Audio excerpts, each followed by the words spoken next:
Everyone, I am प्रेरणा शर्मा और आज हम पढ़ने वाले हैं आरोह पुस्तक की एक नई कविता जिसका नाम है सहर्ष स्वीकारा है। सहर्ष स्वीकारा है कविता के कवि हैं गजानन माधव मुक्तिबोध जी। इन्होंने इस कविता में अपने निजी अनुभव को बताया है, यानी अपने पर्सनल एक्सपीरियंस को शेयर किया है। और इस कविता का जो अर्थ है वो है सहर्ष स्वीकारा है, यानी खुशी से स्वीकार किया है, यानी उन्होंने खुशी से स्वीकार किया है।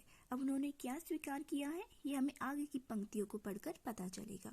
और इसमें एक महत्वपूर्ण बात यह भी है कि अक्सर गजानन माधव मुक्तिबोध जी की कविताएं काफी बड़ी होती हैं, परंतु सहर्ष स्वीकारा कविता उनकी एक छोटी कविताओं में से आती है। इसमें कवि ने अपनी एक प्रिय को संबोधित किया है, यानी किसी प्रिय की बात की है। उन्होंने ये नहीं बताया कि वो उनकी माँ है, बहन है, पत्नी है या कौन है, परंतु उसे रहस्यमय रूप से रखा गया है। परंतु उन्होंने ये बताया है कि उनके जीवन में का जो भी प्रकाश है वो सब उन्हें प्रिय की वजह से मिला है। तो अब पढ़ते हैं। जिंदगी में जो कुछ है, जो भी है, सहर्ष स्वीकारा है। यानी गजानन माधव मुक्तिबोध जी कहते हैं कि मेरी जिंदगी में मैंने जो भी पाया, जो कुछ है, वो सब मैंने खुशी से स्वीकार किया है। यानी मुझे उसमें कोई आपत्ति नहीं है। मैंने जितना भी मुझे मिला, जो भी मैंने पाया, वो सब मुझे खुशी से स्वीकार है। इसलिए अब उन्हें ये सब क्यों खुशी से स्वीकार है? क्योंकि इसलिए कि जो कुछ भी मेरा है वह तुम्हें प्यारा है। यानी गजानन माधव मुक्तिबोध जी कहते हैं क्यों मुझे ये स्वीकार है, क्योंकि जो भी मेरा है, जो भी मैंने पाया है, वो तुम्हें प्यारा है। यानी किसे प्यारा है? उस प्रिय को प्यारा है। यानी कोई प्रिय है, उसे यह भी प्यारा है। इसलिए क्योंकि गजानन माधव मुक्तिबोध जी की प्रिय को यह प्यारा है, इसलिए उन्हें भी यह प्यारा है जो भी उन्होंने अपनी जिंदगी में पाया है। गर्भीली गरीबी, यह गंभीर अनुभव सब, यह विचार वैभव सब, दृढ़ता, यह भीतर की सरिता, यह अनुभव, यह अभिनय सब मौलिक है। देखिए, अब वो बताते हैं कि उन्होंने क्या पाया अपनी जिंदगी में, क्या उन्हें प्यारा है।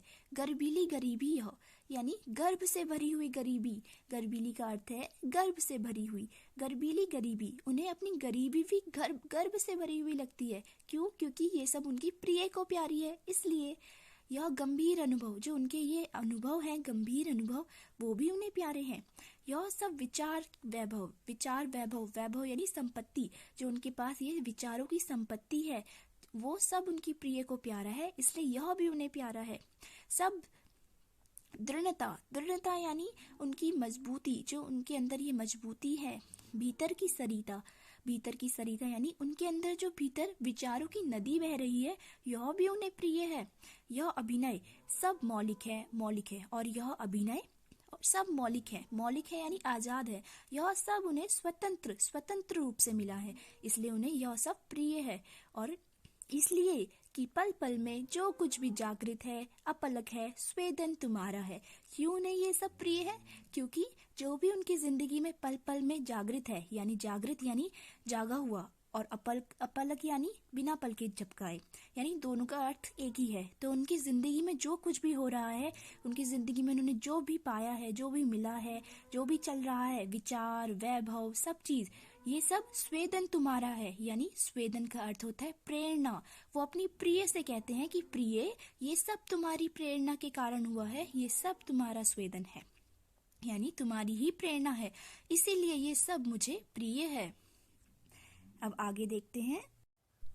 अब इन पंक्तियों में कवि ने अपने प्रेम के बारे में व्यक्त किया है। उन्होंने अपने प्रिय और स्वयं के प्रेम के बारे में बताया है। जाने क्या रिश्ता है, जाने क्या नाता है, जितना भी उड़ेलता हूँ भर भर फिराता है। यानी कवि कहते हैं मुझे नहीं पता तुम्हारे और मेरे बीच में पता नहीं कैसा रिश्ता है, पता नहीं क्या नाता है। मैं जितना भी उड़ेलता हूँ, यानी मैं जितना भी प्रेम निकालता हूँ, भर भर फिर आता है, वह प्रेम फिर से आ जाता है। दिल में क्या झरना है, पानी मीठे पानी का स्रोता है। मुझे नहीं पता, कवि कहते हैं मेरे दिल में पता नहीं क्या झरना है, मीठे पानी का स्रोता है। यानी मीठा पानी यहाँ पे प्रेम को दर्शाने के लिए कहा गया है। कवि कहते हैं मेरे अंदर प्रेम का एक स्रोता यानी प्रेम का एक झरना है जो सदैव बहता रहता है। मेरे दिल में पता नहीं कैसा झरना है, मीठे पानी का झरना है, मुझे ऐसा लगता है, ये कवि कहते हैं। भीतर वो पानी का झरना यानी प्रेम की नदी बह रही है, और ऊपर तुम यानी वो अपनी कवि से कहते हैं कि यह सब तुम्हारी वजह से ही है, यानी मेरे अंदर जो ये प्रेम आ रहा है यह सब तुम्हारे ही कारण है।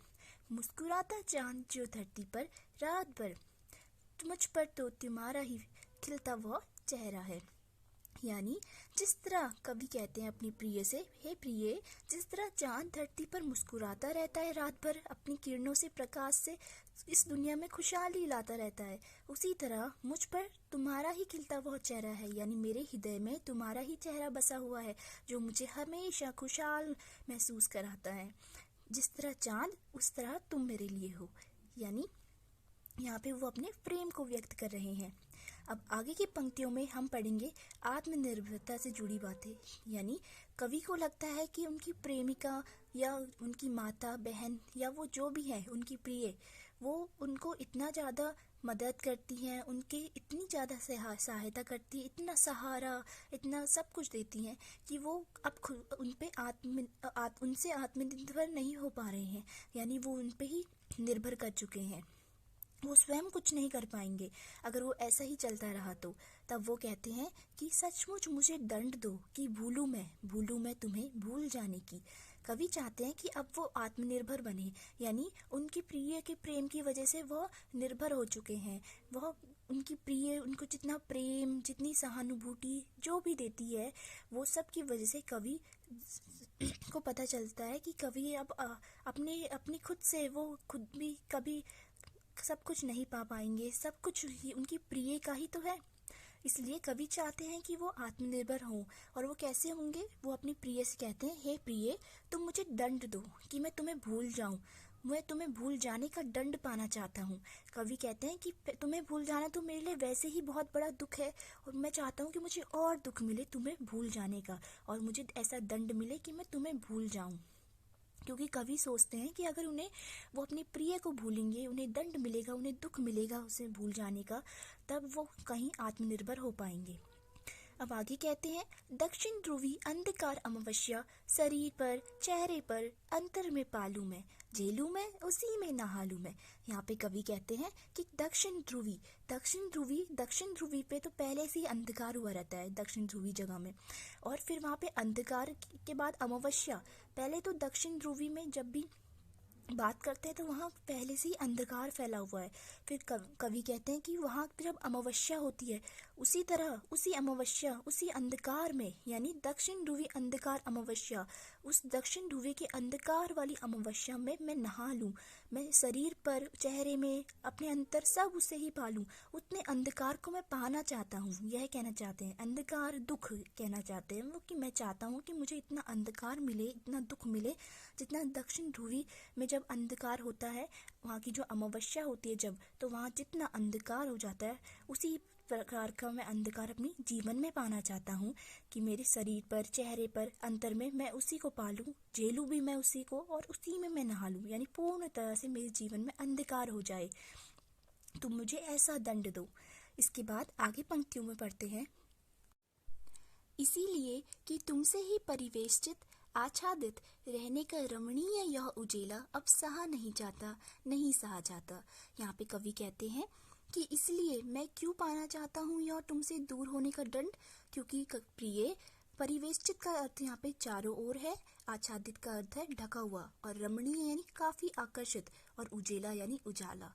तो कवि कहते हैं कि प्रिय, क्योंकि जो तुमने मुझे अपने प्रेम से चारों ओर ढक दिया है, यानी मैं सह नहीं सकता अब, इसलिए कि तुमसे ही चारों ओर ढका हुआ यह रमणीय उजाला मुझसे अब सहा नहीं जाता। तुमने मुझे चारों ओर से ढक दिया है एक आकर्षित उजाला में, जो मुझसे सहा नहीं जाता प्रिय। क्योंकि कवि जानते हैं कि उनकी जीवन में उन्होंने जो भी पाया वो सब उनकी प्रिय की ही प्रेरणा से पाया है, इसलिए कवि कहते हैं कि मैं नहीं सहा जाता मुझसे अब इतना आकर्षित उजाला प्रिय, जो तुमने मुझे जिससे चारों ओर ढक दिया है, यह मुझसे अब नहीं सहा जाता। ममता के बादल की मंडराती कोमलता भीतर पिराती है। यानी कवि कहते हैं, हे प्रिय, तुम्हारी जो ममता है, ये जो ममता के बादल है, ममता यानी उनका जो प्रेम है, जो प्रिय का प्रेम, मोह, प्रेरणा है, उसके जो बादल हैं वो उसकी जो कोमलता है वो कवि को अब दर्द देती है, पीड़ाती है, क्योंकि कवि नहीं चाहते कि उनकी प्रिय इतनी सहानुभूति, प्रेम, मोह सब दे, क्योंकि ये सब उन्हें आत्मनिर्भर नहीं होने देगी। कमजोर और अक्षम अब हो गई है आत्मा यह। कवि कहते हैं कि मेरी आत्मा कमजोर हो गई है। अक्षम का अर्थ है शक्ति नहीं होना, यानी कमजोर। मेरी आत्मा कमजोर और अब मेरी आत्मा में कोई शक्ति नहीं बची है, यह कवि कहते हैं। छटपटाती छाती को भव्यता डराती है, यानी मुझे डर है प्रिय अपनी भव्यता। भव्यता का अर्थ है मेरी जो भविष्य की आशंकाएं हैं। कवि को लगता है कि वो भविष्य में कभी आत्मनिर्भर नहीं हो पाएंगे। यह सारी बातें उन्हें डराती हैं। छटपटाती छाती यानी उनके हृदय को ये उनकी आशंकाएं भविष्य की डराती हैं कि वो अब आत्मनिर्भर नहीं हो पाएंगे अगर उनकी प्रिय का प्रेम उन्हें इसी तरह मिलता रहा। बहलाती सहलाती आत्मीयता यह बर्दाश्त नहीं होती है। वो कहते हैं कि प्रिय तुम्हारे यहाँ मुझे बहलाना सहलाना, यह अपनापन, आत्मीयता यानी अपनापन, अपनत्व, यह अपनापन मुझे बर्दाश्त नहीं होता प्रिय। मैं नहीं चाहता कि तुम मुझे इतना बहलाओ सहलाओ, इतना अपनापन दिखाओ, क्योंकि कवि चाहते हैं कि वह आत्मनिर्भर बन जाए। इसीलिए यह पूरी पंक्तियों में कवि कहते हैं कि उन्हें दंड मिले, अंधकार मिले और उन्हें इतना सारा प्रेम ना मिले जो उनकी प्रिय उन्हें दे रही है। अब आगे कवि कहते हैं, सचमुच मुझे दंड दो कि हो जाऊं पाताली अंधेरी की गुहाओं में, विवरों में, धुओं के बादलों में बिल्कुल मैं लापता। यानी कवि कहते हैं, हे प्रिय तुम मुझे सच में इतना दंड दो कि पाताली अंधेरे, पाताल में तो पहले से ही अंधेरा है, फिर भी वहां के अंधेरे में गुहाओं यानी गुफा की बात की है। वो कहते हैं कि प्रिय तुम मुझे इतना दंड दो कि पाताली अंधेरे की गुफाओं में, विवरो यानी बिल, पाताली अंधेरे की गुफाओं में और बिलों में, वहां बिलों में मैं बिल्कुल लापता हो जाऊं, और वहां धुएं के बादलों में, यानी कवि कहते हैं कि मुझे इतना ज्यादा दंड दो प्रिय सच में कि पाताल की जो अंधेरी गुफाएं हैं, वहां के जो बिल हैं, उसमें मैं बिल्कुल लापता हो जाऊं उन धुएं के बादलों में। धुएं के बादलों यानी वो धुएं के बादल यानी जो उनका दम घोट रहे हैं, इतना वो चाहते कि उन्हें दंड मिले जिससे उनका दम घुटे और वो उन गुफाओं, उन बिलों में, उन अंधकार भय गुफाओं में लापता हो जाना चाहते हैं। यानी वो चाहते हैं कि सच में वो इतना अकेले हो जाएं, इतना दुख झेलें कि जिस तरह पाताल में अंधेरी गुफाओं में अंधकार है, बिल है, उस बिलों में जो अंधकार है, वहाँ जो धुएं के बादल हैं, जो दम घोटू बादल हैं, यानी उनका जो दम घोट दें, धुएं के बादल, समझ रहे हैं, धुआं, तो उसमें मैं लापता होना चाहता हूँ। कि वहाँ फिर कभी कहते हैं लापता कि वहां भी तो तुम्हारा ही सहारा है, लेकिन फिर भी कवि कहते हैं कि प्रिय अगर मैं वहां लापता भी हो जाऊं तब भी मुझे तुम्हारा ही सहारा है, वहां भी तुम मुझे सहारा दोगी, तुम्हारी विचार, तुम्हारी सोच, तुम्हारी ही प्रेरणा मुझे वहां भी सहारा देगी, यह कवि कहते हैं अपनी प्रिय से। इसलिए जो कुछ भी मेरा है या मेरा सा होता सा लगता है, होता सा संभव है, सभी वह तुम्हारे ही कारण की कार्यों का घेरा और कार्यों का वैभव है। कवि कहते हैं क्योंकि प्रिय जो भी मेरा है, यानी मैंने जो भी पाया है या जो भी मेरा होता सा लगता है या जो भी मुझे मिलेगा या मुझे जो भी मिल सकता है, होता सा संभव है और जो भी मुझे मिलने की संभावना है, यह सब प्रिय तुम्हारे ही कारण हुआ है। कार्यों का घेरा यानी तुम्हारे ही प्रेरणा है प्रिय, यह सब तुम्हारी प्रेरणा के कारण है कि जो भी मैंने पाया, जो भी मुझे मिलेगा, जो भी मुझे मिलने की संभावना है, ये सारा तुम्हारी प्रेरणा का ही घेरा है, प्रेरणा है ये सब तुम्हारी। और फिर कहते हैं अब तक तो जिंदगी में जो कुछ भी था, जो कुछ भी है, सहर्ष स्वीकारा है। फिर से कवि कहते हैं कि अब तक मेरी जिंदगी में जो भी कुछ मेरे पास था, जो भी कुछ अब है, वो मैंने खुशी से स्वीकार किया है। क्यों किया है? इसलिए कि जो कुछ भी मेरा है बहुत तुम्हें प्यारा है, यानी प्रिय जो भी मेरा है बहुत तुम्हें प्यारा है, इसी वजह से तो मैंने सब कुछ अपनी जिंदगी में सहर्ष स्वीकार किया है। तो इस कविता में हमें एक बात तो यह हमेशा अवश्य याद रखनी चाहिए कि हमें अपनी जिंदगी में सब कुछ को खुशी से स्वीकार करना चाहिए, क्योंकि जो भी है वो सब हमें कभी किसी से कंपेयर ये सब नहीं करना चाहिए। जो भी हमें मिला है वो बहुत है और वो सब हमें खुशी से एक्सेप्ट कर लेना चाहिए। तो अब इन पंक्तियों को समाप्त करते हुए, अगर आपको वीडियो पसंद आई तो please do comment, like, share and subscribe. Thank you very much.